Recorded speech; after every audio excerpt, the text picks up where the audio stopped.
नजर, सबसे असरदार तेवर, सबसे बुलंद आवाज, देश का सबसे अनूठा शो, बात तो चुभेगी।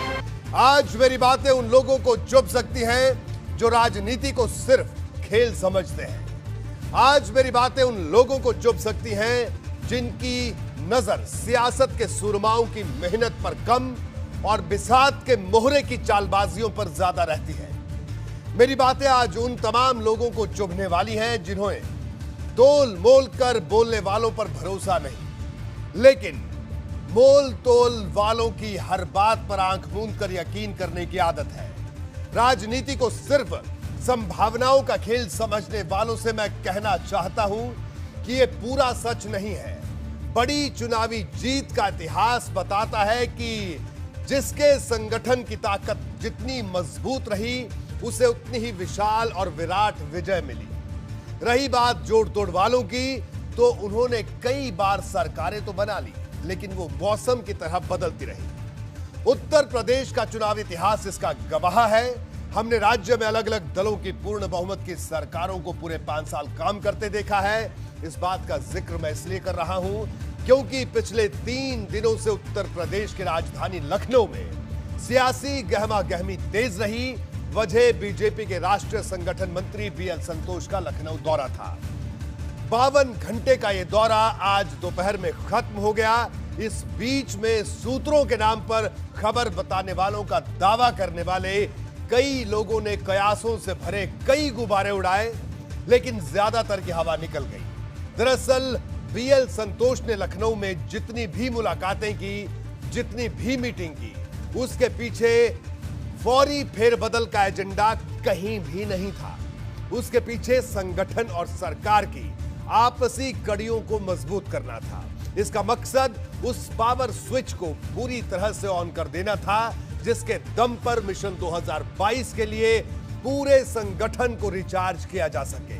बात तो चुभेगी की शुरुआत में आज मैं बीएल संतोष के 52 घंटे की लखनऊ यात्रा के पीछे की पूरी रणनीति आपको बताऊंगा। आप बने रहिए हमारे साथ और देखते रहिए बात तो चुभेगी।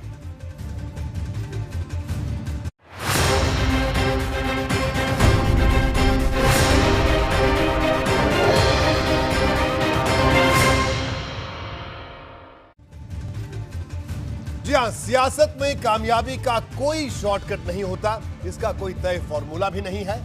जिस दल का जनता से जितना जुड़ाव रहता है, उसकी ताकत उतनी ही बड़ी हो जाती है। भाजपा के राष्ट्रीय संगठन मंत्री का लखनऊ दौरा सरकार से लेकर संगठन तक यही संदेश पहुंचाने के लिए था। यह दौरा मैराथन बैठकों की वजह से भले ही चर्चा में रहा, लेकिन इसका असली मकसद 2022 के चुनाव को बाधा दौड़ की जगह फर्राटा रेस में बदलना है। यानी रास्ते में कोई मुश्किल ना रहे और सरकार संगठन के बीच संवाद की कमी ना रहे। बीएल संतोष ने पूरे 52 घंटे इसी पर फोकस किया। 2022 के चुनाव में 403 सीटों वाली विधानसभा में फिर से 312 सीटें जीतना एक बड़ा लक्ष्य है। पंचायत चुनाव में कमजोर प्रदर्शन और कोरोना संकट की दूसरी लहर पर काबू पाने में देरी की वजह से पार्टी की चुनौतियां बढ़ गई हैं। इसलिए बीएल संतोष खुद लखनऊ पहुंचे और संगठन से लेकर सरकार को मिशन 2022 का विजय मंत्र दिया।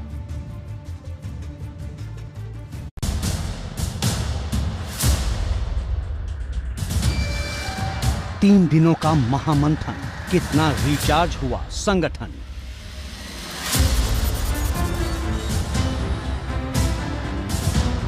बीएल संतोष की मैराथन मीटिंग से क्या निकला,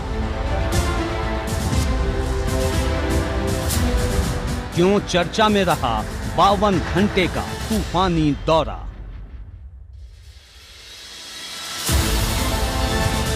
संगठन और सरकार की कमान कसने का एक्शन प्लान।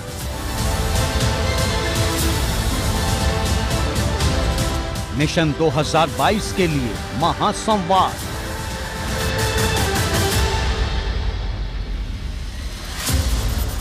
सत्रह मंत्रियों से मुलाकात हुई, क्या क्या बात हुई, बात तो चुभेगी। कहा जाता है कि मनोबल मजबूत हो और खुद पर यकीन रहे तो हर जंग फतह की जा सकती है। भाजपा के राष्ट्रीय महासचिव संगठन ने लखनऊ में पिछले 3 दिनों में 17 मंत्रियों से मुलाकात की। सबको यही बात समझाने की उन्होंने कोशिश की। संगठन की हर बैठक में यही बूस्टर डोज देने की कोशिश की। जिससे भी मिले उसका एजेंडा पहले से तय था। सरकार से संगठन का और संगठन से सरकार का फीडबैक लिया। सबकी बातें इत्मीनान से सुनी और फिर मिशन 2022 के लिए गेम चेंजर प्लान की तैयारी के लिए दिल्ली रवाना हुआ।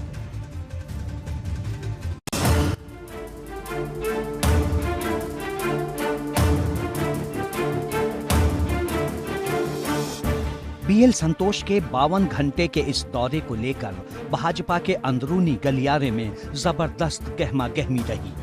लखनऊ के इस विशाल दफ्तर में बुधवार सुबह भी बैठकों का सिलसिला तेज रहा।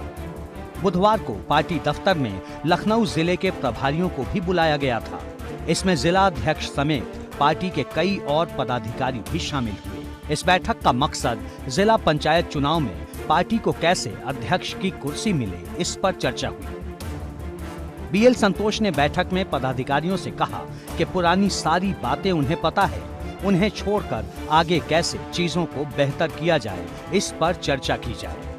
उन्होंने साफ तौर पर इस बैठक में निर्देश दिए कि जो समस्या पहले हुई है उसकी आगे समीक्षा की जाएगी, लेकिन ये वक्त पुरानी बातें दोहराने का नहीं बल्कि नए उद्देश्य को लेकर आगे बढ़ने का है। बीजेपी के राष्ट्रीय महासचिव संगठन बीएल संतोष ने लखनऊ में तकरीबन 3 दिनों तक तमाम सारी चीज़ों को जाना, समझा, संगठन को की थाह ली, सरकार का फीडबैक लिया और 52 घंटे तक वो लखनऊ में रहे। 52 घंटे में सरकार के 16 मंत्रियों के साथ उन्होंने बैठक की, साथ ही साथ पार्टी के विधायक, सांसद, इनके साथ बैठक की, क्षेत्रीय अध्यक्षों के साथ, क्षेत्रीय प्रभारियों के साथ बैठक की और 52 घंटे बाद उनका जो ये दौरा है लखनऊ का वो आज खत्म हुआ और अब वो निकल रहे हैं एयरपोर्ट के लिए। आप देखिए उस गाड़ी में बीएल संतोष जो बीजेपी के राष्ट्रीय महासचिव संगठन है वो हैं। मैराथन बैठकों की वजह से इसे तूफानी दौरा कह सकते हैं। इस दौरान सरकार और संगठन के नेताओं से सबसे बड़ा संवाद हुआ। 17 मंत्रियों से बीएल संतोष ने सीधी मुलाकात की, पार्टी को मजबूत करने पर चर्चा की, सबको संगठन मंत्र दिया। मंत्र है सेवा ही संगठन है। 52 घंटे उन्होंने जो पार्टी कार्यालय पर मैराथन बैठकें की, जो मीटिंग्स की, जो फीडबैक लिया, चाहे सरकार का लिया चाहे संगठन का लिया, हर एक चीज़ की जानकारी अब वो आला कमान को देंगे और इसीलिए कहा जा रहा है कि उनकी ये जो रिपोर्ट है वो काफ़ी महत्वपूर्ण है। आखिरी बैठक उनकी लखनऊ जिले के जो पदाधिकारी हैं, लखनऊ जिले के अध्यक्ष हैं कृष्ण लोधी, इसके अलावा तमाम जो और पदाधिकारी हैं, रामनिवास यादव, इन सभी लोगों के साथ उन्होंने आखिरी बैठक की। और मुद्दा रहा यही कोरोना महामारी को लेके कार्यकर्ताओं को गांव-गांव जाना है, लोगों से मिलना, लोगों की सेवा करना है, मुख्य विषय यही रहा। नाराजगी की कोई बात नहीं, कार्यकर्ता नाराज है संगठन से, सरकार से, इस पर कार्यकर्ता है पार्टी के, इसीलिए सबसे कहा गया सब सीनियर लोग घरों घरों जाएं कार्यकर्ताओं के और जो पीड़ित हुए हैं इस कोरोना में उनके घर जाएं, लोगों से मिले, सामंजस्य बनाएं। दौरे की शुरुआत सोमवार को हुई थी जब बीजेपी के राष्ट्रीय महासचिव संगठन बीएल संतोष सुबह सुबह बीजेपी कार्यालय पहुंचे थे और इसके बाद शुरू हुआ बैठकों का सिलसिला। सबसे पहले सरकार में शामिल कैबिनेट मंत्रियों को बैठक के लिए बुलाया गया। पहले दिन तकरीबन 7 मंत्रियों के साथ बीएल संतोष ने मीटिंग की, सरकार के कामकाज का फीडबैक लिया, संगठन के साथ उनका कैसा समन्वय है इस पर बात की। सरकार के मंत्रियों से मिलने के बाद पार्टी के प्रदेश अध्यक्ष और क्षेत्र अध्यक्षों के साथ मीटिंग की। फिर शाम को मुख्यमंत्री आवास पर पहुंचे, जहां कोर टीम के साथ तकरीबन 3 घंटे तक मीटिंग चली। समस्याओं के बारे में कोई जिक्र नहीं हुआ, सिर्फ केवल एक परिचय सब लोगों से हुआ है और अगर इस बार कभी कोई बात आएगी तो फिर आगे बताई जाएगी। आज लखनऊ के सांसद और जो विधायक और एमएलसी हैं उनके साथ एक परिचय और उनका अपना खुद का बैकग्राउंड क्या है राजनीति का, केवल इतनी सी बात हुई है, परिचय जानने में और कोई बात नहीं हुई। हमारे सब वरिष्ठ लोग हैं, उनका मार्गदर्शन मिला। सेवा ही संगठन उसके तहत हमें क्या काम करना चाहिए और क्या अभी कोविड को लेकर जिस तरह की चीज़ें हुई हैं उसको लेकर और आगे कैसे हमको बढ़ना है और प्रदेश की जनता और संगठन और सरकार की चीज़ों को आगे लेकर बढ़ना है ताकि प्रदेश की 23 करोड़ जनता की कैसे और सेवा की जाए। तो सेवा ही संगठन के माध्यम से मार्गदर्शन मिला है और उसी पर हम सब काम करेंगे। दूसरे दिन फिर से बैठकों का सिलसिला शुरू हुआ। सबसे पहले दोनों उप मुख्यमंत्रियों को मीटिंग के लिए बुलाया गया। फिर सरकार में शामिल तकरीबन दर्जन भर मंत्रियों के साथ बीएल संतोष ने 1-to-1 मीटिंग की। तीसरे दिन तो मीटिंग का सिलसिला सुबह 8:15 बजे से ही शुरू हो गया। बैठक में लखनऊ के विधायक, सांसद और मंत्रियों को बुलाया गया था। सेवा ही संगठन है। लखनऊ में कोविड किस ढंग से कंट्रोल किया गया और सेवा ही संगठन में कितने कार्यकर्ता कैसे काम कर रहे हैं उस पर बात विशेष रूप से हुई। आप जो सोच रहे हैं वैसा कुछ बात नहीं जी। लखनऊ में दरअसल जहाँ पे हमारे ऐसे राष्ट्रीय नेता जाते हैं वहाँ पर जिस स्थान पर जाते हैं वहाँ के कार्यकर्ताओं से व्यक्तिगत रूप से भी मिलते हैं। लखनऊ में तकरीबन 3 दिनों तक जो था सरकार की, संगठन की, उनकी जो रिपोर्ट है वो काफ़ी मायने रखती है। कैमरा सहयोगी जितेंद्र के साथ अनुभव शुक्ला, AP गंगा, लखनऊ। जी हाँ, तो बिल्कुल आप सबके मन में ये सवाल लगातार उठ रहा होगा कि 52 घंटे वाले इस दौरे का आखिर सबसे बड़ा संदेश क्या है। सबसे बड़ा संदेश यह है कि केंद्रीय सचिव संगठन, महासंगठन के इस दौरे के बाद योगी आदित्यनाथ और मजबूत हुए हैं। इसका सबूत 2 ट्वीट हैं।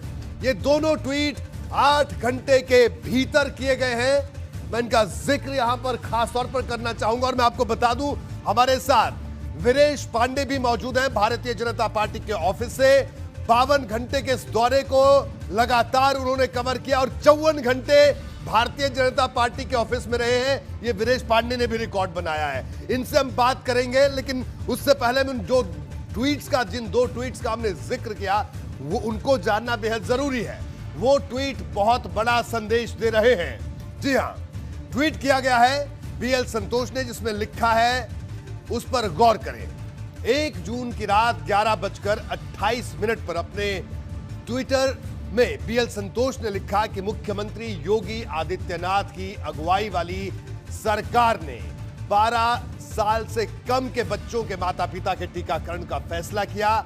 ये इस तर्क को देखते हुए कि अगर तीसरी लहर आती है तो इससे बच्चे ज्यादा प्रभावित होंगे, एक बुद्धिमानी वाला कदम है। यह बात बीएल संतोष ने अपने ट्वीट के जरिए कही कि एक बुद्धिमानी वाला कदम है कि बच्चों के जो पेरेंट्स को वैक्सीनेशन की बात है। ये 1 जून रात 11:28। बड़े गौर से देखिए इस ट्विटर को, बड़े गौर से देखिए, इसके एक शब्द को देखिए, क्योंकि भारतीय जनता पार्टी के राष्ट्रीय संगठन मंत्री कुछ भी बोलते हैं, कुछ भी लिखते हैं, एक एक शब्द का मतलब होता है, एक एक हर्फ का मतलब होता है। तब हम आपको ये ट्वीट दिखा रहे हैं और इन ट्वीट्स का विश्लेषण करना बहुत महत्वपूर्ण हो जाता है। बढ़ते हैं आगे। पहले ट्वीट में बीएल संतोष ने योगी सरकार के फैसले की तारीफ की, तो दूसरे ट्वीट में खुलकर मुख्यमंत्री की प्रशंसा की। दूसरा ट्वीट आज सुबह 7:11 पर बीएल संतोष ने किया और उस ट्वीट में क्या कुछ लिखा है वो आपके सामने हम आपको दिखा रहे हैं। उन्होंने इसमें सीएम योगी की तारीफ करते हुए लिखा कि 5 हफ्ते में योगी आदित्यनाथ के उत्तर प्रदेश ने रोजाना आने वाले नए केस की संख्या 93% तक घटा दी। याद रखिए, ये 20 करोड़ से ज्यादा आबादी वाला राज्य है, जबकि एक म्यूनिसिपैलिटी मुख्यमंत्री 1.5 करोड़ की आबादी वाले शहर को नहीं संभाल सकता। अरविंद केजरीवाल पर निशाना। तब योगी जी ने बेहद प्रभावी ढंग से हालात को संभाला, यानी दूसरे ट्वीट में खुलकर मुक्त कंठ से प्रशंसा की योगी आदित्यनाथ की बीएल संतोष ने। 1 जून रात 11:28 पर ये हमने आपको पहला ट्वीट उनका दिखाया कि किस तरह से उन्होंने ट्वीट किया। फिर दूसरा ट्वीट हमने आपको दिखाया कि क्या कुछ उन्होंने इस ट्वीट में कहा। जी हां, तो ये 2 ट्वीट हमने आपको दिखाए, जो 2 ट्वीट 2 जून सुबह 7:11 का जो ट्वीट है, ये ट्वीट बहुत कुछ कहता है। आप देखिए, अरविंद केजरीवाल पर भी निशाना साधा। उन्होंने साफ तौर पर इस ट्वीट में कहा कि जो 1.5 करोड़ की आबादी वाले दिल्ली को नहीं संभाल पा रहा, वहां पर 20 करोड़ से ज्यादा की आबादी वाले उत्तर प्रदेश में जिस तरह से योगी सरकार ने काम किया, मुख्यमंत्री योगी आदित्यनाथ ने काम किया, उसकी उन्होंने प्रशंसा की। 2 ट्वीट के जरिए बीएल संतोष ने यूपी की राजनीति में फेरबदल और विस्तार की अटकलों को हवा दे रहे लोगों को क्या संदेश दिया, अब इसे समझना बेहद जरूरी है। अब पहला संदेश समझिए। सुबह 9:30 बजे मुलाकात का सिलसिला शुरू हुआ और अगर संदेशों की बात करें तो यह भी जानना जरूरी है। हम आपको एक एक करके बता रहे हैं कि किस तरह से आज की अगर बात करें तो आज 9:30 बजे पहली मुलाकात हुई। यानी दूसरा संदेश आप देखिए, मुख्यमंत्री योगी के फैसले दूरदर्शी हैं। ये सीधे तौर पर यह भी संदेश दिया बीएल संतोष ने कि दूरदर्शी फैसले लिए सरकार ने, क्योंकि उन्होंने कहा कि जिस तरह से कोविड के केस कम हुए और तीसरी लहर के लिए अभी से पुख्ता तैयारी है। यह भी संदेश मुख्यमंत्री योगी आदित्यनाथ के फैसलों पर दिया। योगी सरकार के निर्णयों को बुद्धिमानी भरा फैसला भी उन्होंने कहा, यह भी संदेश दिया। यह अपने ट्विटर में साफ तौर पर कहा। और जो तीसरा संदेश है योगी आदित्यनाथ का उत्तर प्रदेश, यह कहा अपने ट्विटर में। ये इस शब्द को आप समझिए कि योगी आदित्यनाथ का उत्तर प्रदेश कहकर भी एक बड़ा संदेश बीएल संतोष ने दिया, जो कि बीजेपी के राष्ट्रीय संगठन मंत्री हैं और 52 घंटे के दौरे पर लखनऊ में थे। जी हां, और इसके बेहद गहरे मायने निकलते हैं। योगी आदित्यनाथ का उत्तर प्रदेश में एक मॉडल है, यह बात भी उन्होंने कही। इसके भी बड़े संदेश हैं। और चौथा संदेश, योगी आदित्यनाथ देश के सबसे असरदार सीएम में से एक है, यह भी वो कह गए। केजरीवाल जैसे मुख्यमंत्री योगी के आगे नहीं ठहरते, यह भी ट्वीट के जरिए उन्होंने कहा। हम आपको विश्लेषण दिखा रहे हैं उन 2 ट्वीट्स का, जो 2 ट्वीट किए थे बीएल संतोष ने। तो ये तमाम संदेश उन ट्वीट से निकलते हैं। अब इन संदेशों के बीच में राजनीति को साफ तौर पर समझा जा सकता है। 5वां संदेश, 8 घंटे में 2 बार ट्वीट करके तारीफ की, यानी जो असमंजस में है वो संकेत समझ ले, क्योंकि भारतीय जनता पार्टी के राष्ट्रीय संगठन मंत्री कोई कभी प्रेस कॉन्फ्रेंस नहीं करते हैं। वो मीडिया से औपचारिक तौर पर संगठन के बारे में कोई बात भी नहीं करते हैं, लेकिन इन ट्वीट्स के जरिए बहुत कुछ वो कह गए। वीरेश लगातार हमारे साथ मौजूद हैं। एक एक करके हम दौरे की बात भी जानेंगे, 52 घंटे की पूरी तस्वीर भी समझेंगे, लेकिन उससे पहले वीरेश, 2 ट्वीट और 2 ट्वीट के बीच में छिपा जो संदेश था वो बहुत कुछ साफ कर देता है उन लोगों के लिए जो कई तरह की परिवर्तन की अटकलें लगाए बैठे थे उत्तर प्रदेश में। वीरेश, देखिए रोहित जी, आपने ट्वीट की व्याख्या की और एबीपी गंगा के दर्शकों को बताया कि जो राष्ट्रीय महासचिव संगठन है बीएल संतोष संघ की पृष्ठभूमि के हैं और बहुत बड़े पद पर हैं। उन्होंने जो ट्वीट किया है उसके क्या मायने हैं, लेकिन भारतीय जनता पार्टी के दूसरे सबसे बड़े नेता अमित शाह कहते हैं कि राजनीति संभावनाओं, अटकलों और कयासों की वजह होती है और 2 दूनी 4 राजनीति में नहीं होता है। तो इसकी पृष्ठभूमि में जाने की जरूरत है। जब मैं और आप एक डिबेट में बैठे हैं और एबीपी गंगा के दर्शक आंख लगाकर, टकटकी लगाकर ये जानना चाहते हैं, उत्सुकता है उनमें, क्योंकि फिर मैं कहना चाहता हूं कि राजनीति संभावनाओं का खेल होता है, जैसा कि अमित शाह कहते हैं। तो ये संभावनाएं, ये अटकलें, ये कयास कब से लगना शुरू हो गया, क्योंकि इसकी पृष्ठभूमि है। पृष्ठभूमि यही है कि आपका चैनल एबीपी गंगा ने सबसे पहले दर्शकों को यह दिखाया था कि एके शर्मा जो हाई प्रोफाइल ब्यूरोक्रेट्स हैं, उन्होंने मुलाकात की है योगी आदित्यनाथ से। 15 मिनट की बातचीत होती है, वो दिल्ली जाते हैं, अगले दिन प्रधानमंत्री से मिलते हैं, फिर योगी आदित्यनाथ दौरे पर निकलते हैं और आने के साथ ही 52 मिनट की मुलाकात, 52 मिनट की मुलाकात आनंदीबेन पटेल जो गवर्नर हैं उनसे करते हैं और 52 घंटे का मंथन बीएल संतोष इस भारतीय जनता पार्टी के कार्यालय में बैठकर करते हैं, कार्यालय में बैठकर करते हैं। तो 52 घंटे में आनंदीबेन पटेल से क्या बात हुई, 52 घंटे में क्या यहां पर मंथन हुआ, इसी को लेकर संभावनाएं प्रबल हुई, इसी को लेकर कयास प्रबल हुए, अटकलें आगे बढ़ी और राजनीति के जो प्रशिक्षु हैं, विद्यार्थी हैं, राजनीति के जो जानकार हैं, उनके मन में हमने एक उत्सुकता जगाई कि आखिर क्या होने वाला है। तो जाहिर सी बात है, अगर इतनी बड़ी बैठक हो रही है तो सबकी आंखें, सबकी निगाहें इस भारतीय जनता पार्टी की तरफ टकटकी लगाकर बिल्कुल वीरेश, बिल्कुल सही आपने कहा कि जो ये अटकलें लग रही थी, ये संभावनाएं जाहिर की जा रही थी, इसकी एक पृष्ठभूमि है कि किस तरह से ए.के. शर्मा की बातचीत आती है, फिर मुलाकातों के दौर शुरू होते हैं, तो जाहिर सी बात है लोग अटकलें लगाएंगे, कयास लगाएंगे। लेकिन एबीपी गंगा ने उस वक्त भी दर्शकों को सही तस्वीर दिखाई, तो आज भी हम सही तस्वीर डंके की चोट पर दिखा रहे हैं। 52 घंटे के महामंथन के 5 संदेशों के बारे में आपने जान लिया। अब ये जान लें कि बीएल संतोष ने बिना कुछ कहे कौन से बड़े संकेत दिए। बिना कुछ कहे जो बड़े संकेत दिए वो भी हम एक एक करके आपको बता दें। सीएम योगी पर केंद्रीय नेतृत्व को पूरा भरोसा है, ये बड़ा संकेत है बीएल संतोष के इन 52 घंटे की मीटिंग और ट्वीट्स के जरिए जो बात निकलकर सामने आई। संगठन सरकार में संवाद को और मजबूत होना चाहिए, जो कि कमजोर हो चुका था। वीरेश जिस समन्वय का जिक्र कर रहे थे कि वो कमजोर कड़ी थी, और लेकिन उस कड़ी को मजबूत कैसे किया जाए, ये बात योगी आदित्यनाथ और संगठन के बीच में और दुरुस्त हो, ये बात उन्होंने कही। और सबकी बात सुनी जाएगी, ये संदेश भी वो देंगे कि भारतीय जनता पार्टी है, यहां पर कार्यकर्ता की बात भी सुनी जाएगी, नेता की बात भी सुनी जाएगी और सबसे बड़े नेता की बात भी सुनी जाएगी। और हर बात पार्टी फोरम में कहे, ये बात भी उन्होंने कही तमाम नेताओं से, तमाम कार्यकर्ताओं से जब औपचारिक तौर पर परिचय हुआ। जिस तरह से कौशल किशोर ने भी कहा कि बातचीत हुई, पूछा आप कितने टाइम संगठन से जुड़े हैं, तमाम बातों पर बात हुई। नाराजगी है तो दूर होगी,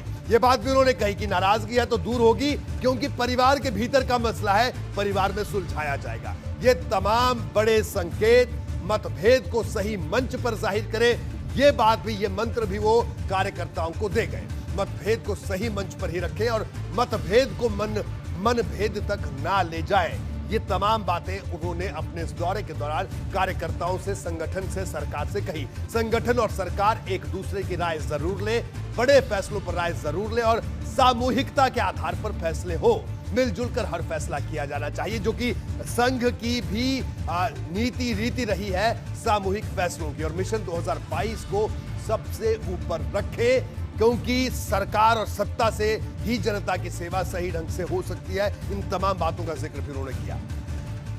बिल्कुल, तो ये तमाम संदेश और राजनीति भले ही अपने आप में अलग विषय हो, लेकिन यूपी की सियासत का केमिकल इंजीनियरिंग से खास रिश्ता है। भाजपा के राष्ट्रीय संगठन मंत्री बीएल संतोष ने केमिकल इंजीनियरिंग की पढ़ाई की है। यही वजह है कि अलग अलग प्रयोग करने में वो माहिर रहे हैं। राजनीति का उनका रसायन शास्त्र क्या कहता है, अब एक एक कर ये भी आप जान लीजिए। जी हां, राजनीति के केमिकल इंजीनियर बीएल संतोष राष्ट्रीय स्वयंसेवक संघ के प्रचारक हैं और अब वो भारतीय जनता पार्टी के संगठन मंत्री हैं। मुंह पर खरी खरी कहने के लिए उनको जाना जाता है संगठन में। इतना लंबा उनका अभी तक का जो कार्यकाल रहा है। चर्चित दो टूक की अगर बात की जाए तो टीम भावना से काम नहीं करने वाले सफल नहीं होते, ये बात भी उन्होंने कही थी। राजनीति के जानकार इस बात को जानते हैं और चुनावी वॉर रूम के जबरदस्त रणनीतिकार उनको माना जाता है। आपको बता दें, कर्नाटक के संगठन मंत्री भी रहे हैं बीएल संतोष और 2008 के कर्नाटक के अगर चुनाव आपको याद हो तो उसके वो मुख्य रणनीतिकार रहे हैं संगठन की तरफ से। 2008 में दक्षिण भारत में पहली बार कमल खिला था, तो बीएल संतोष की रणनीति उसके पीछे थी। भाजपा के दक्षिण भारत के प्रभारी भी रहे हैं बीएल संतोष और जुलाई 2019 में वो भारतीय जनता पार्टी के राष्ट्रीय संगठन मंत्री बने थे। वीरेश हमारे साथ मौजूद है। वीरेश, बीएल संतोष केमिकल इंजीनियरिंग और यही केमिकल इंजीनियरिंग का उनका जो रसायन शास्त्र है, इस रसायन शास्त्र से कई लोग डरे भी उनके दौरे से और कई तरह की बातें भी निकलकर सामने आई और बिल्कुल उन्होंने एक एक चीज को ये कहा जाए कि परखा जांचा इस पूरे दौरे में इन 52 घंटों में। वीरेश, देखिए रोहित जी, केमिकल इंजीनियर हैं संतोष जी और कर्नाटक के रहने वाले हैं, लेकिन उत्तर प्रदेश की राजनीति अपनी सोशल इंजीनियरिंग की वजह से पूरे विश्व में जानी जाती है। जब केमिकल इंजीनियर बीएल संतोष भारतीय जनता पार्टी के इस प्रांगण में आए तो यहाँ की सोशल इंजीनियरिंग को देखकर चकित रह गए। 52 घंटे का मंथन, 2 दिन का कार्यक्रम उनका था, 1 दिन और टालना पड़ा क्योंकि केमिकल इंजीनियर बीएल संतोष ने जब यहाँ के सोशल इंजीनियरिंग को देखा और तमाम तरह की बातों को देखा, विवादों को देखा, असंतोष को देखा, नाराजगी को देखा, तो दौरे को बढ़ाना पड़ा और वो चकित रह गए, आश्चर्यचकित रह गए। साथ ही साथ कह सकते हैं कि उनको अपने दौरे को बढ़ाना पड़ा। केमिकल इंजीनियर बीएल संतोष 2 दिन के अपने दौरे में यहां के सोशल इंजीनियरिंग को समेट नहीं पाए और उनको अपने दौरे को 12 घंटे और बढ़ाना पड़ा। तो भारतीय जनता पार्टी उत्तर प्रदेश की राजनीति अपने आप में इतनी कठिन राजनीति है, जो भारतीय जनता पार्टी की यहाँ की राजनीति है, जो उत्तर प्रदेश की राजनीति है। इसीलिए उत्तर प्रदेश पूरे देश में जाना जाता है। यहाँ के गली गली में ऐसे राजनेता हैं, ऐसे ऐसे चौराहे पर राजनेता हैं कि बड़ी कई जगहों के पार्टी के प्रदेश अध्यक्ष उतना नहीं जानते जितना यहाँ के जिलाध्यक्ष जानते हैं। तो भारतीय जनता पार्टी की जो गणित है, जो यहाँ की इंजीनियरिंग है, उसको समेटने में 3 दिन लग गए बीएल संतोष को। और जो रिपोर्ट कार्ड लेकर गए हैं जेपी नड्डा को देंगे, वो भी यहाँ के प्रभारी रहे हैं। तो बहुत सारे रसायन और बहुत सारे सोशल इंजीनियरिंग की जानकारी जेपी नड्डा को भी है। हालांकि बीएल संतोष ने रसायन और विज्ञान की जो अपनी जानकारी है और जो केमिकल इंजीनियरिंग की उनकी जानकारी है, केमिकल ठीक करने की उन्होंने कोशिश की। तभी उन्होंने कहा कि सारे लोग समन्वय बना कर रहें, उचित मंच पर अपनी बात कहें,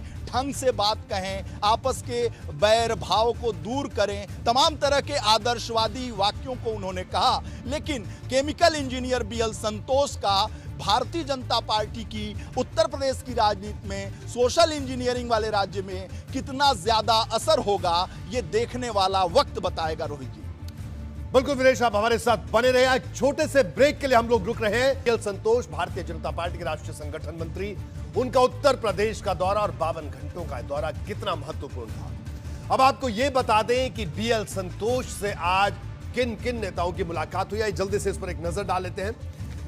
किस किस से मिले बीएल संतोष, क्योंकि आज का दिन भी काफी महत्वपूर्ण था।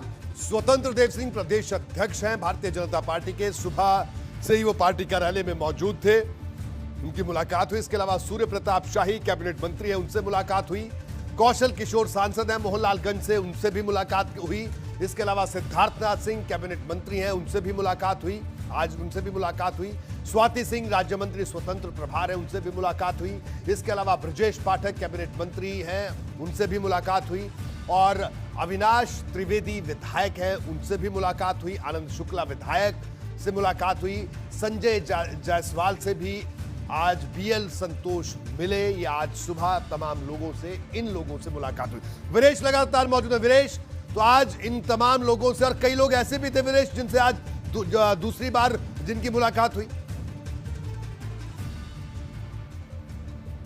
देखिए रोहित जी, सबसे बड़ा सवाल और सबसे बड़ी संभावनाओं की तलाश यहीं शुरू हो जाती है कि एक एक करके योगी मंत्रिमंडल के सदस्यों से क्या जरूरत आन पड़ी बीएल संतोष को मिलने की। हर कैबिनेट मंत्री से 20-25 मिनट का अलग से टाइम देने का क्या वजह रही। देखिए, सबसे बड़ा सवाल यह खड़ा होता है कि अगर सबको कोरोना या सेवा ही संगठन है, या कोरोना की बात ही करनी थी, या निर्देश ही देना था, तो एक मंत्रिपरिषद की बैठक बुला सकते थे। इतनी हैसियत है बीएल संतोष की कि योगी सरकार की मंत्रिपरिषद की सामूहिक बैठक कर सकते थे और कोरोना पर बात कर सकते थे। साथ ही साथ यहाँ के संगठन पर बात कर सकते थे, सेवा संगठन पर बात कर सकते थे, तमाम आदर्शवादी बातों पर बात कर सकते थे। लेकिन संभावनाओं की जो तलाश है, जो आप कहते हैं ना कि सूत्रकार एक शब्द आ गया है, तो सूत्रकारों को अपने सूत्र की जरूरत तब आन पड़ी जब एक एक लोगों से वो मिलना शुरू कर दिए। तो जो सूत्रकार है वो एक्टिव हुए। एक्टिव होने के बाद अपने अपने सूत्रों से उन्होंने ये जानने की कोशिश की कि आखिर बीएल संतोष को ऐसी क्या बात करनी थी कि योगी मंत्रिमंडल के एक एक सदस्यों से उन्होंने गुप्त वार्ता की।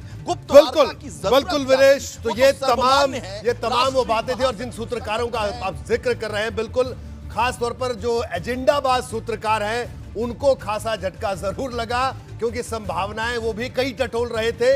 लेकिन बिल्कुल मुलाकात महत्वपूर्ण थी। 2022 का चुनाव है और इससे पहले इस तरह की मुलाकात कई बड़े संदेश देती है कि कुछ तो शायद गड़बड़ रही होगी, जो समन्वय नहीं था उसको दुरुस्त करने की कोशिश। लेकिन अपने इस दौरे में सीधा संकेत वो देकर गए कि मुख्यमंत्री योगी आदित्यनाथ मजबूती उनको देकर गए बीएल संतोष अपने इस दौरे के जरिए। यह सबसे बड़ा संदेश बीएल संतोष के आज के इस दौरे का था। वीरेश, आपका बहुत बहुत शुक्रिया पूरी जानकारी के लिए। बढ़ते आगे और अब बात एक बेहद चुभने वाली खबर की।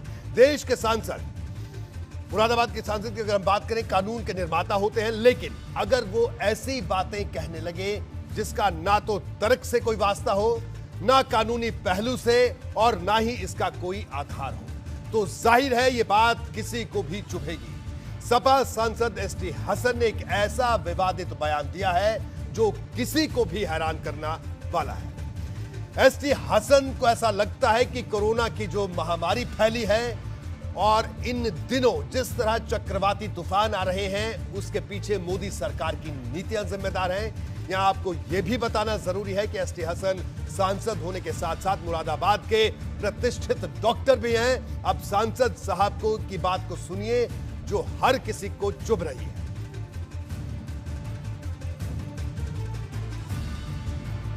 जी हां, तो एसटी हसन साहब ने यह तमाम बात की। इससे पहले हम आपको ये रिपोर्ट दिखाएं, रिपोर्ट भी देखिए। एसटी हसन साहब खुद हमारे साथ मौजूद हैं और मैं बार बार उनका जिक्र जब भी करता हूं एसटी हसन साहब का, मैं एक बात का जिक्र करता हूं कि बहुत ज़हीन इंसान है एसटी हसन साहब और बड़े प्रतिष्ठित परिवार से आते हैं। और हमारे साथ सुब्रत पाठक भारतीय जनता पार्टी के सांसद हैं, युवा सांसद हैं, ये भी तेज तर्रार नेता हैं, बड़े दमखम वाले नेता हैं सुब्रत पाठक भी। तो दोनों सांसद हमारे साथ मौजूद हैं। इससे पहले कि दोनों सांसदों से बात करें, ये रिपोर्ट आप जरा देख लीजिए।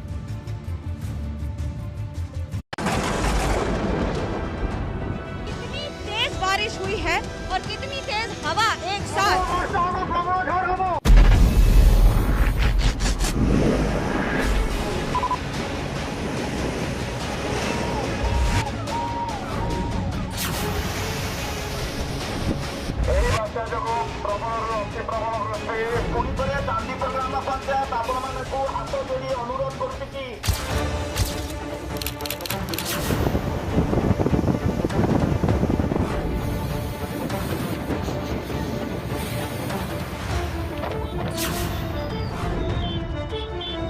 क्या सरकार की नीतियों के चलते आसमान से आफत बरसने लगती है? ये जो नाइंसाफियां हुई हैं उसकी एवज में आपने देखा कि हमारे देश के अंदर आसमानी आफतें कितनी आ रही हैं। 10-10 दिन में 2-2 तूफान आ गए।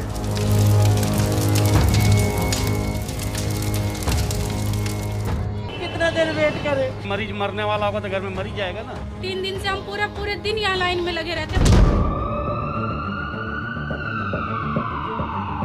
क्या सरकार की नीतियों के चलते महामारियां पैदा हो जाती हैं? हमने उस गरीब को देखा है जो अब 2 जून की रोटी लिए पटरियों को बचा रहे थे और उनकी लाशों के टुकड़े हमने देखे हैं। क्या सरकार के फैसले से भगवान गुस्सा हो जाते हैं?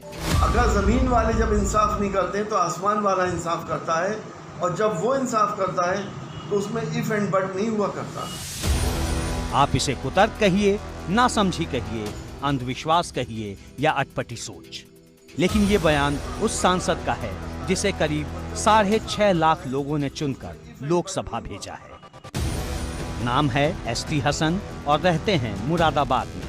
लेकिन मोदी सरकार के विरोध का उतावलापन ऐसा कि कुतर्कों का तूफान खड़ा कर दिया। हसन साहब की बात सुनेंगे तो हंसी भी आएगी और पढ़े लिखे आदमी की सोच हाशिए पर जाती हुई भी दिखेगी। जिस तरह से नाइंसाफियां हुई हैं 7 सालों के अंदर, जिस तरह से डिस्क्रिमिनेशन हुआ है मासेस के बीच में, चाहे वो नौकरियों का मामला हो, चाहे लाइसेंसेस का मामला हो, चाहे और भी बहुत से मामलात हो, कि उसके अंदर जितनी भी नाइंसाफियां हुई हैं, चाहे ऐसे कानून बना दिए गए हों जिसमें शरीयत के अंदर मदाखलतें हुई हों, चाहे ऐसा कानून बना दिया गया हो जिसमें दुनिया के सबसे बड़े लोकतंत्र में पर्टिकुलरली एक कम्युनिटी को कह दिया गया कि उनको नागरिकता नहीं मिलेगी, यानी कि मुसलमान को नागरिकता नहीं मिलेगी, बाकी सबको मिल जाएगी। तो ये जो नाइंसाफियाँ हुई हैं उसकी एवज में आपने देखा कि हमारे देश के अंदर आसमानी आफतें कितनी आ रही हैं। एसटी हसन डॉक्टर हैं, MBBS कर चुके हैं, सर्जन में मास्टर की डिग्री भी है, इलाके में अच्छे डॉक्टर की पहचान है। लेकिन पढ़ाई लिखाई एक तरफ और अंधविश्वास दूसरी तरफ। सपा के ये सांसद मानते हैं कि शरीयत में छेड़छाड़ होने से प्रलय आ जाता है, बीमारियां सिर उठा लेती हैं। देखिए, हम और आप और चाहे हिंदुस्तान के ज़्यादातर 99% लोग ये मानते हैं, हम सब धार्मिक लोग हैं, हम ये मानते हैं कि दुनिया का चलाने वाला और दुनिया में इंसाफ करने वाला कोई और है।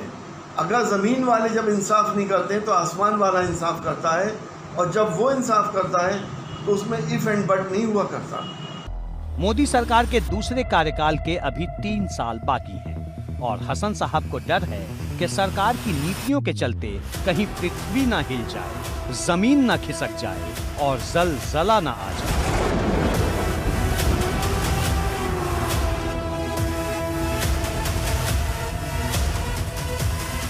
क्योंकि जो हालात हैं इस देश के और जो हाकिम है इस देश के, उनके हिसाब से हमें और ज़्यादा आसमानी आफतों का हमें अंदेशा है। एसटी हसन ने शरीयत में छेड़छाड़ का बहाना बनाकर अटपटे बयान दिए और अब बीजेपी उन्हें संविधान पर घेर रही है। सवाल ये भी पूछा गया कि कहीं आपको दूसरे धर्म की खुशी से जलन तो नहीं। इनकी बोली और ISIS की बोली एक सी है। ये शरिया कानून में विश्वास रखने वाले लोग हैं, इसलिए नाइंसाफी की जो बात कर रहे हैं तो इन्हें नाइंसाफी जो नजर आ रही है एसटी हसन को और समाजवादी पार्टी के नेताओं को, वो ये है कि बरसाना में होली क्यों हो रही है, सीए का कानून क्यों आ रहा है देश में, धारा 370 क्यों समाप्त कर दी गई कश्मीर से, बरसाना में होली क्यों हो रही है, दीपोत्सव क्यों हो रहा है अयोध्या में, प्रभु श्री राम का भव्य राम मंदिर क्यों बन रहा है, हमने तो कार सेवकों पर गोली चलवा दी थी। एसटी हसन ने शरीयत का जिक्र कर मोदी सरकार को घेरा है। ऐसे में यूपी की सियासत फिर गरमाएगी, वो भी तब जब चुनाव नजदीक आ रहे हैं। एबीपी गंगा के लिए मुरादाबाद से उबैदुर रहमान के साथ ब्यूरो रिपोर्ट। बिल्कुल, हमारे साथ सुब्रत पाठक साहब मौजूद हैं, भारतीय जनता पार्टी के सांसद हैं। सुब्रत पाठक जी, क्या कुछ कहना है? आपके साथ संसद में बैठते हैं एसटी हसन साहब, और जो बात उन्होंने कही है कि जो आसमानी आफतें आ रही हैं ये आप लोगों की वजह से, आपकी सरकार की वजह से आ रही है, क्या कहना है? हसन साहब भी सुन रहे हैं आपको। अब देखिए, संसद में हसन साहब बैठते हैं, हम लोग बहुत परिचय तो नहीं है, लेकिन ये है कि नाम से जानते हैं, निश्चित रूप से नाम से, और हमको हसन जी भी जानते ही होंगे। और लेकिन हसन जी तो काफी अच्छे व्यक्ति हैं, जिस तरीके से उनका जो स्वभाव है, सारी चीजें हैं, उनको देखकर जो लगता है कि बड़ा सरल उनका स्वभाव है, सहज स्वभाव है, लेकिन इस तरीके की बात उन्होंने कर दी तो निश्चित रूप से इसके ऊपर मेरा सिर्फ इतना ही कहना है कि जब इनके नेता जब कह देते हैं कि वैक्सीन जो है, ये कोविड की वैक्सीन जो है वो भारतीय जनता पार्टी की है, बीजेपी की है और नहीं लगवाएंगे, और उसका ये परिणाम होता है कि नीचे तक उसका यह मैसेज चला जाता है इनके लोगों के द्वारा कि आज भी अगर आप जमीन पर चले जाओ तो लोग वैक्सीन की तमाम प्रकार की अफवाहें जो इनके लोगों के द्वारा फैलाई गई हैं उसमें वैक्सीन नहीं लगवा रहे हैं।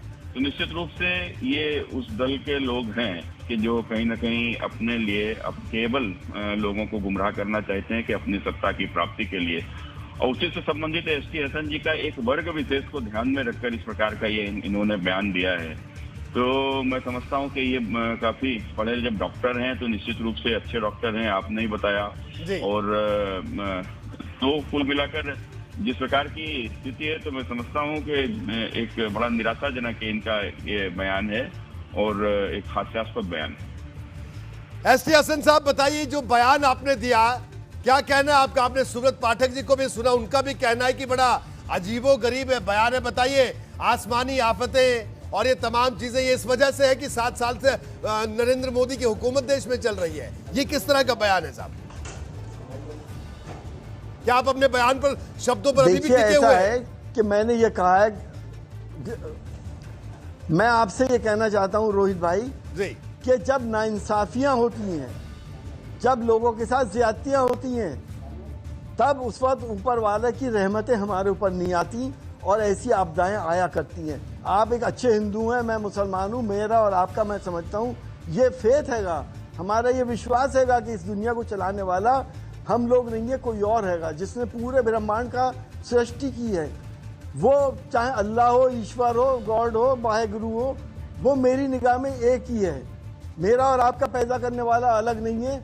क्यों हम लोग ये मानते हैं कि अगर गुनाह करोगे तो तुम्हें अजाब मिलेगा और अच्छे काम करोगे तो सवाब मिलेगा, तो वो अजाब तो दुनिया में भी आते हैं और वो आसमानी आफतें आती हैं। मेरा सिर्फ ये कहना है कि हमें अपने मालिक को, अपने परवरदिगार को, अपने पालनहार से को मनाना चाहिए, अच्छे काम करें, गुनाहों से बचें, तो हमें इन आसमानी आफतों से बच जाएंगे। रही बात सरकार की, सरकार ने इन सालों में जो कानून बनाए वो आपसे और मुझसे छुपे हुए नहीं है।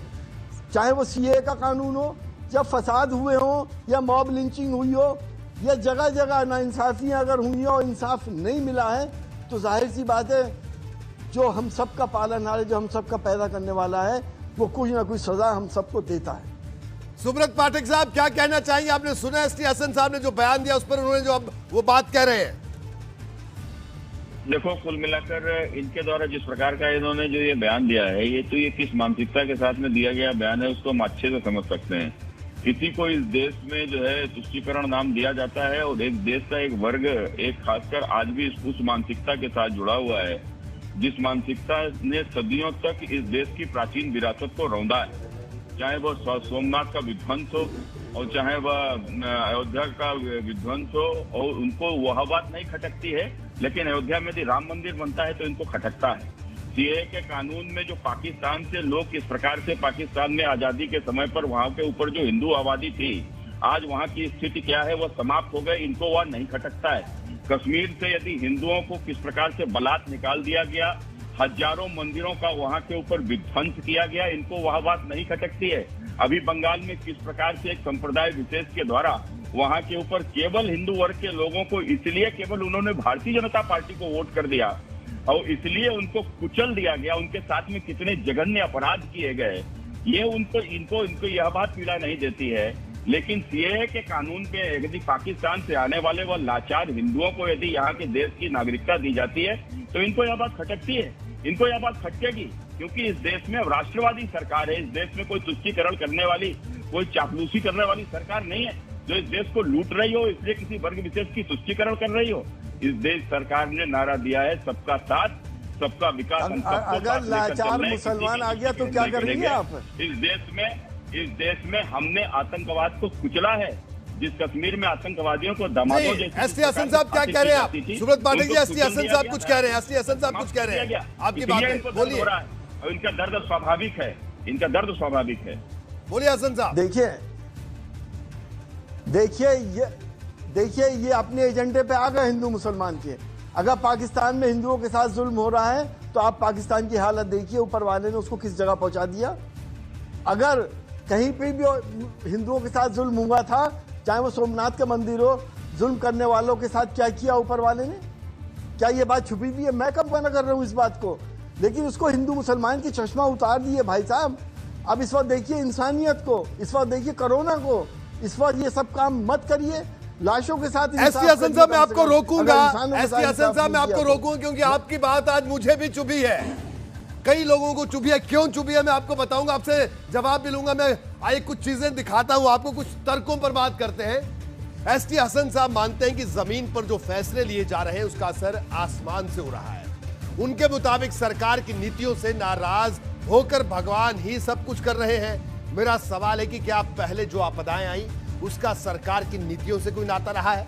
आपको बता दें कि देश दुनिया में कब कब भयानक महामारी आई और उसका अंजाम क्या हुआ, इस पर एक नजर डालते हैं। साल 1720 की अगर हम बात करें, प्लेग आया, 1 लाख से ज्यादा लोगों की मौत हुई। एक एक करिए, आप समझिए, तर्कों को समझिए। साल अगर हम 1820 की बात करें, हैजा आया, 1 लाख से ज्यादा लोगों की मौत हुई। अनुमानित है, उस वक्त गिनती के आंकड़े करने की टेक्निक्स भी इतनी ज्यादा नहीं थी। आगे आप बढ़ते हैं, 1920 की अगर हम बात करें तो स्पेनिश फ्लू आया, 5 करोड़ से ज्यादा लोगों की मौत हुई। 1920 की स्पेनिश फ्लू की अगर हम बात करें, 2020 की बात करें, अब तक 35 लाख से ज्यादा मौतें हुई है। कोविड-19 की अगर हम बात करें, दुनिया भर का आंकड़ा है। तो ये स्थिति है दुनिया भर की। किसकी नीति से आई आफत? डेंगू, चिकनगुनिया, इंसेफ्लाइटिस, चेचक, प्लेग, सार्स, ये तमाम सवाल है। एसटी हसन साहब खुद एक डॉक्टर हैं, लेकिन बड़ा सवाल यह है कि किसकी नीति से आफत आई। तो ये सवाल रह रह कर उठते हैं और इन्हीं सवालों का जवाब हम लेने की कोशिश कर रहे हैं कि लगातार तूफान आ रहे हैं, उसका जिम्मेदार कौन है। अब देखिए, अगर हम बात करें ओनिल 2004, फानूस 2005 में फानूस आया, केमिन 2007 में आया, निशा खाईमुख 2008 में आया। ये एक एक करके मैं आपको बता रहा हूं। इस तरह साल 2008 में निशा और खाईमुख तूफान आए थे। 2009 में फयान तूफान आया था, जिसके पीछे की क्या सरकार नीति थी, ये एसटी हसन साहब को समझाना चाहिए। 2010 में लैला और जल नाम से चक्रवाती तूफान ने तबाही मचाई थी। 2011 में थेन नाम का तूफान आया था। साल 2012 में नीलम नाम के तूफान ने बवंडर खड़ा किया था और 2013 में हेलन, माडी, फेलिन और लहर नाम के तूफान आए थे। क्या ये सब कैसे हुआ? ऐसा पहली बार नहीं है जब मोदी सरकार के 7 साल के कार्यकाल में चक्रवाती तूफान आए, लेकिन नागरिकता कानून का दर्द लेकर बैठे कई नेता ज्यादा दिन तक रुक नहीं सके। इस बार उन्होंने अपना गुस्सा तूफान के जरिए निकाल दिया, जिसे लोग कुतर्क कह रहे हैं। साल 2014 में भी हुदहुद नाम का चक्रवाती तूफान आया था। इसके अलावा 2014 में नीलेफर नाम का तूफान आया। फिर 2015 में समुद्री तटों से कोमेन तूफान टकराया। उसके बाद 2016 में रोनू और नादा समेत कई तूफान आए थे, लेकिन एसटी हसन साहब ने तब इसे मोदी सरकार की नीतियों से नहीं जोड़ा था।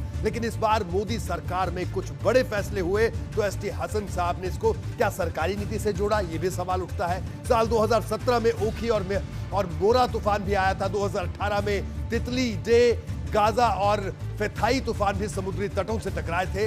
इसके अलावा 2 साल पहले फनी और बुलबुल तूफान ने लोगों को परेशान किया था, लेकिन तब एसटी हसन साहब खामोश थे। एसटी हसन साहब, इतने तमाम मैंने तर्क दिए, ये मैंने इसलिए दिए ताकि आप इनको सुने। तो ये बताइए कि क्या जो इससे पहले जो भी तमाम तूफान आए, जो आफतें आई, वो सरकार की वजह से आई? उत्तर प्रदेश में अब आपकी पार्टी की सरकार रही, दिल्ली में आपकी पार्टी ने के समर्थन से कई बार सरकारें चली, बताइए। रोहित भाई, आपकी बात बिल्कुल सही है। तूफान आए, आपदाएं आई और अब से नहीं आ रही हैं, जब से इंसान है जब से आ रही हैं। लेकिन मैं एक बात आपसे और ये कहना चाहूंगा कि क्या हमारे कर्म उसमें इन्वॉल्व नहीं है? पर आपने ये क्या नहीं, एसटी हसन साहब बात इसलिए चुभी कि आप जैसे नेता भी नहीं, एसटी हसन साहब आप जैसे नेता जब ये बात कहने लगे कि पिछले 7 साल से, अरे 7 साल से इनकी सरकार है, जनता नहीं पसंद करेगी तो हटाएगी, आप सड़कों पर आइए। मैं ये नहीं कह रहा हूं कि मुझे सुब्रत पाठक साहब से कोई खास स्नेह है, मैं इसलिए सवाल पूछ रहा हूं, लेकिन आपने ये जिक्र किया कि 7 साल से जो सरकार है, 7 साल से इनकी सरकार है, तो क्या उस वजह से ये सब हो रहा है? वो देखिए, ये बात तो मैंने इस कॉन्टेक्स्ट में कही 7 साल वाले, लेकिन तूफान और तमाम आपदाएं आई, उसमें कहीं ना कहीं हो सकता है सरकारों की भी कोई बेगुनाह हो और हमारे भी अपने गुनाह हो। क्या रोहित भाई, आप इस बात को तो यकीन करते होंगे मेरे ख्याल से कि जो कुछ भी होता है ये अल्लाह ईश्वर हमें देता है, ये सब चीज़ें। अगर आप इसमें बिलीव करते हैं तो आपको ये बात चुभनी नहीं चाहिए। आप एक अच्छे हिंदू हैं और मैं समझता हूँ इन सब बातों को आप भी बिलीव करते होंगे। ये तो इत्तफाकन चलिए, मैंने 7 साल अगर कह दिए तो वो मैंने गलत कह दिया, ये तो आती ही रही है। तो फिर तो इसका मतलब मनमोहन सिंह सरकार में भी कई आपदाएं आई थी। सुब्रत पाठक साहब क्या कहेंगे आप? मैंने जो तमाम तर्क दिए, हसन साहब जो बात कर रहे हैं, क्या कहना है अब आपका? देखो, कुल मिलाकर अभी आपने स्वयं ही जिस प्रकार से दिखाया कि सदियों से ही आपदाएं आती रहती हैं, आपदाएं आई हैं, किसी की भी सरकार रही हो, इनकी समाजवादी पार्टी की सरकार थी, कितनी सारी आपदाएं उत्तर प्रदेश में उस समय पर आई थी, कितने दंगे फसाद हुए थे, सब कुछ था। तो कुल मिलाकर, लेकिन मेरा सिर्फ कहने का तात्पर्य इतना है कि देखो, ये हमने भी तो प्रकृति के साथ में किस प्रकार से खिलवाड़ किया है, किस प्रकार से हमने प्रकृति को नष्ट किया है, कितनी बड़ी तादाद में पेड़ काटे गए हैं, जंगल नष्ट हुए हैं। तो हमें उस ओर भी तो सोचना चाहिए कि इतनी तेजी के साथ हमने जनसंख्या देश की बढ़ा दी है, उस ओर सोचना चाहिए। एसटी हसन साहब जी, आप बड़े अच्छे व्यक्ति हैं, आइए संसद में मिलकर हम लोग ये कानून पास करें जनसंख्या के रोकने का, कि जनसंख्या यहाँ के ऊपर रोकी जाए, और उसको लेकर अगर हम लोग चर्चा करेंगे तो आने वाले दिनों में ज्यादा अच्छा होगा। एसटी हसन साहब, लोगों को भड़काए ना, लोगों को सरकार के खिलाफ भड़काए ना। सरकार ने जाकर गरीबों के लिए काम किया है, गांव में रहने वाले अंतिम व्यक्ति के लिए अंतिम पंक्ति तक के लोगों के लिए काम किया है। ठीक है, बिल्कुल बिल्कुल। सुब्रत भाई, मैं आपको भी रोकूंगा। एसटी हसन साहब, आप दोनों से आज एक वायदा आज लेना चाहूंगा देश की जनता के सामने। देखिए एसटी हसन साहब, आपका एक लंबा राजनीतिक सफर रहा है और सुब्रत पाठक का एक लंबा आगे का भी राजनीतिक लंबा सफर है इनका भी। जिस तेजी से राजनीति में आगे बढ़ रहे हैं, दोनों संसद में बैठते हैं, लॉ मेकर हैं, आपसे वादा चाहते हैं कि दोनों कभी भी इस तरह का कोई बयान नहीं दे। लेकिन हसन साहब, आपने कहा कि भरोसा, बिल्कुल ईश्वर पर हमें भरोसा है, अल्लाह पर भरोसा है, ईश्वर पर भरोसा है, यकीन नहीं तोड़ना चाहिए। हमें भी यकीन, मुझे यकीन था इस बात का कि एसटी हसन साहब कभी ऐसा बयान नहीं दे सकते, लेकिन आज आपने इस यकीन को डगमगा दिया, इसलिए ये बात चुभी और इसीलिए आपसे चुभने वाले सवाल पूछ रहा हूं एसटी हसन साहब, और इसीलिए आज वायदा भी चाहते हैं कि आगे से इस तरह का बयान ना हो। ठीक है, जो बात आपने कही ईश्वर अल्लाह की, वो ठीक है, लेकिन जो 7 साल का पेच बीच में जोड़ दिया, वो थोड़ा तर्कों की कसौटी से इतर था, और यही वादा सुब्रत पाठक साहब आपसे भी। फाइनल कमेंट आपका क्या कहना है एसटी हसन साहब, संक्षेप में फाइनल कमेंट। देखिए, आपके भाई एसटी हसन की जिंदगी गुजर गई लोगों को जोड़ने में, सांप्रदायिक सौहार्द बनाने में। एसटी हसन अपने ऊपर ये दाग देना नहीं चाहता कि उसने समाज को तोड़ने की कोशिश करी है। मैंने हमेशा जोड़ने की बात करी है और आज भी ये वायदा है आपसे कि हमेशा जोड़ने की बात करता रहूंगा। बिल्कुल, तो इसी एसटी हसन को हम जानते हैं, आज तक इसी तरह के एसटी हसन साहब को उत्तर प्रदेश जानता है, मुरादाबाद जानता है। सुब्रत पाठक साहब, आपका क्या कहना है? देखिए, हम लोग तो राजनीति ही राष्ट्र के लिए करते हैं। हमारे लिए हमारा पार्टी का राष्ट्र प्रथम है, उसके बाद में फिर हमारा पार्टी है और उसके बाद में संगठन, उसके बाद में हम लोग। तो कुल मिलाकर हमने देश को ही सर्वप्रथम प्रथम माना है। देश में रहने वाला हर नागरिक की, चाहे वो किसी जाति धर्म का हो, वो देश का वासी है और निश्चित रूप से इस देश में रहने वाले सभी लोगों की जिम्मेदारी इस सरकार की है। लेकिन जो भी इस भारत के विरोध की बात करेगा, जो भारत को तोड़ने की बात करेगा, यहाँ को जाति संप्रदाय में बांटने की बात करेगा, तो निश्चित रूप से हम ऐसे तत्वों के हम लोग विरोधी हैं। बिल्कुल एसटी हसन साहब, आपका बहुत बहुत शुक्रिया। इस उम्मीद के साथ आगे ऐसी बयानी ना देखने को मिले, और सुब्रत पाठक साहब आपका भी बहुत बहुत शुक्रिया।